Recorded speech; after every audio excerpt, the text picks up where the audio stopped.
আমি তো সেই কোন কালে মিহির আর লীলামার জনপত্রিকা দেখেছিলাম, আর তাতে এটা স্পষ্ট দেখেছিলাম যে ওদের নিয়তি ভবিষ্যতে এক হয়ে যাচ্ছে।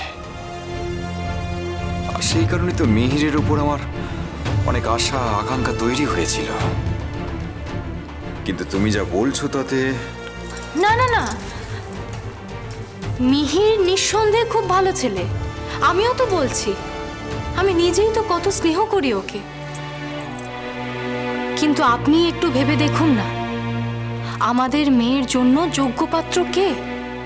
বড় রাজ্যের ক্ষত্রিয় রাজপুরুষ, নাকি অজ্ঞাত কুলশীল এক যুবক যার পিতৃ পরিচয় শত চেষ্টার পরেও আজ পর্যন্ত আমরা জানতে পারলাম না?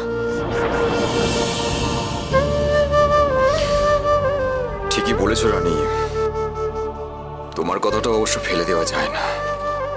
আমার চাওয়ালটার বাপের পরিচয় জানা যায়নি বলে তাকে এভাবে নাকচ করা হচ্ছে। এ কেমন কথা ঠাকুর? এতে আমার মিহিরের কি দোষ? রাজকন্যা যে মিহিরকেই ভালোবাসে সে কথা আজও রানীমা বুঝেননি কো? নাকি বুঝেও মানতে চাননি?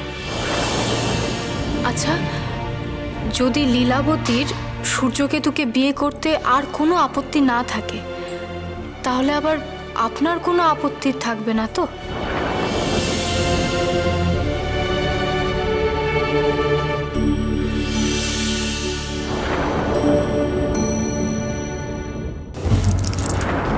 ওই দেখো আবার রাগ করে। আচ্ছা বেশ, তুমি তাই করো। আমিও কিন্তু রাজপুরুষ, হ্যাঁ? আমার জেদের কথা কিন্তু তুমি জানো না।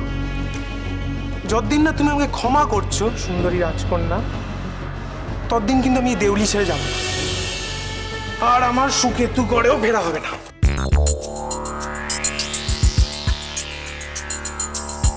আচ্ছা বেশ, করলাম ক্ষমা। এবার আপনি উঠুন তো, তখন থেকে যেখানে সেখানে গড়াগড়ি খাচ্ছেন। আমাকে তাড়াতে পারলে তুমি বাঁচো না, তাই তো? না না, তা নয়। লুকাচ্ছ কেন? তুমি তো স্পষ্টভাবে নিজের কথা বলতে পারো বলেই তো আমি তোমাকে এত পছন্দ করি। এই লোকটাকে কোথায় থামতে হয় জানি না। আচ্ছা বেশ, আমি এবার থামলাম। আমি তো তোমার সাথে রসিকতা করছিলাম। আচ্ছা, আমি চলে যাওয়ার আগে তোমার কাছে শেষবারের মতো একটা প্রশ্ন করতে পারি? করুন। আচ্ছা, তুমি যেমন সোজাসুজি আমাকে বলে দিলে যে তুমি আমাকে ভালোবাসো না, তেমনি মিহিরকে তুমি কখনো বলেছো যে তুমি ওকে ভালোবাসো?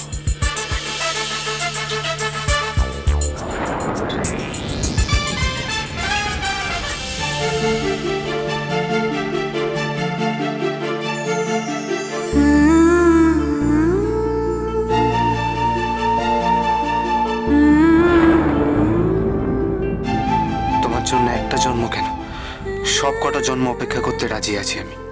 কি বলো বলো? বলেছো মিহিরকে সে অমুক কথা, আমি তোমাকে ভালোবাসি বলেছো? সত্যিই তো, মিহিরকে তো সব রকম ভাবে আমার মনের কথা বুঝিয়েছি, কিন্তু আমি যে ওকে পাগলের মতো ভালোবাসি তা তো বলিনি স্পষ্টভাবে।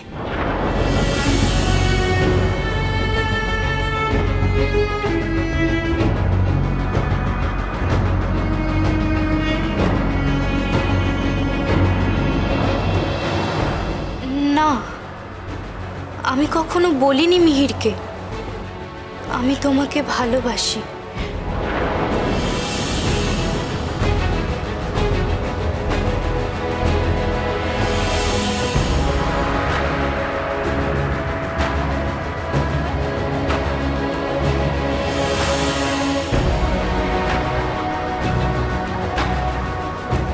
খনার কাহিনী, সোম থেকে শনি সন্ধ্যে 7:30টায় আকাশ আট ও প্ল্যাটফর্ম 8-এ।